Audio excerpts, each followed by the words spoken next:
Do you remember the spring of 2021? I mean, the long lines at gas stations, the panic. It was chaos, right? Well, all of that physical world mess started with a single digital event, a cyber attack. Today, we're going to break down how our physical world has become the new front line in a digital war. Okay, let's just take a second to look at this timeline. It's kind of mind-blowing. On May 6th, hackers quietly sneak out a massive trove of data. The very next day, bam, ransomware hits. And the Colonial Pipeline, which, supplies nearly half the fuel for the entire East Coast, just goes completely dark. It took 6 long days and a multi-million-dollar ransom payment just to start turning the lights back on. And the experts? They weren't mincing words. Politico called it the most significant attack of its kind, period. This wasn't just some company's IT problem. This was a direct shot at critical national infrastructure. It was a massive wake-up call, exposing a vulnerability a lot of people just hadn't really thought about.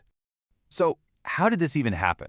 Well, to really get it, we need to talk about the collision of two very different tech worlds. And it's this collision that's creating a whole new breed of risk. So you've got these two worlds. On one hand, you have IT, information technology. That's the stuff we all know. Emails, spreadsheets, business data. But then, you have OT, operational technology, and that's totally different. OT is what manages physical things. It controls the valves, the robots on an assembly line, the turbines in a power grid. And here's the kicker. When OT goes down, the real world literally stops.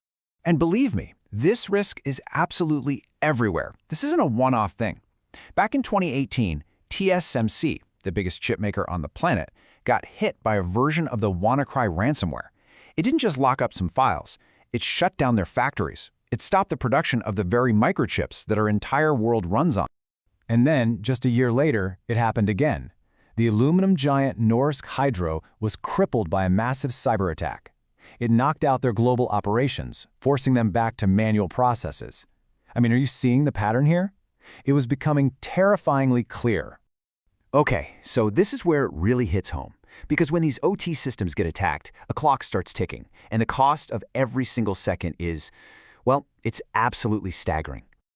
This is a great breakdown of what actually happens during downtime. See, it's not just one thing. It's a whole chain of events, from the moment the machine stops to the moment it's finally running again. That whole process, that's what's called the mean time to repair, and on average, it takes about 12 minutes. Now, 12 minutes might not sound like forever, right? But what if? What if you could just shave 1 minute off that average? In a typical factory, that single minute over the course of a year translates to, wait for it, $2.8 million in recovered profit. Every second counts. So the big question is, how do you get that time back? Now, most of us immediately think, oh, I've got data backups, I'm good. Well, not so fast.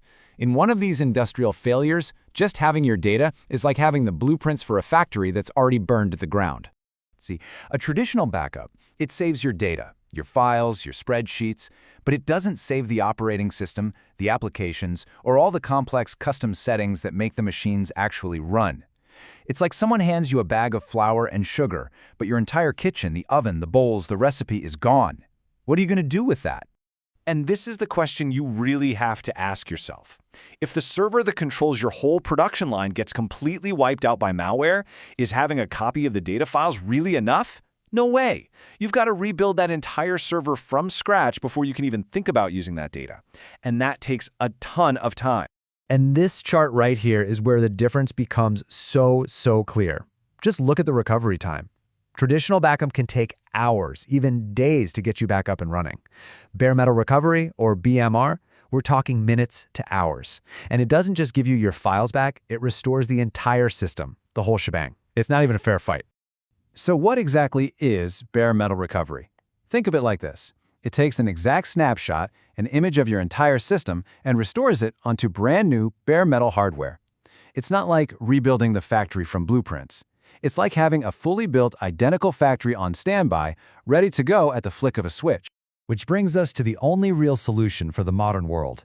We need a true digital safety net, one that's actually built for the reality of these new physical threats we're facing. So why is this such a game changer? Well, first, it's about speed. getting your operations back online in minutes, not days. Second, flexibility. You can restore to completely different hardware, which is huge when you can't find an exact replacement part. And maybe most importantly, it's automated. It takes human error out of the equation when your team is under an incredible amount of pressure. You know, we started this whole conversation with the image of those gas lines, and that's where we have to end.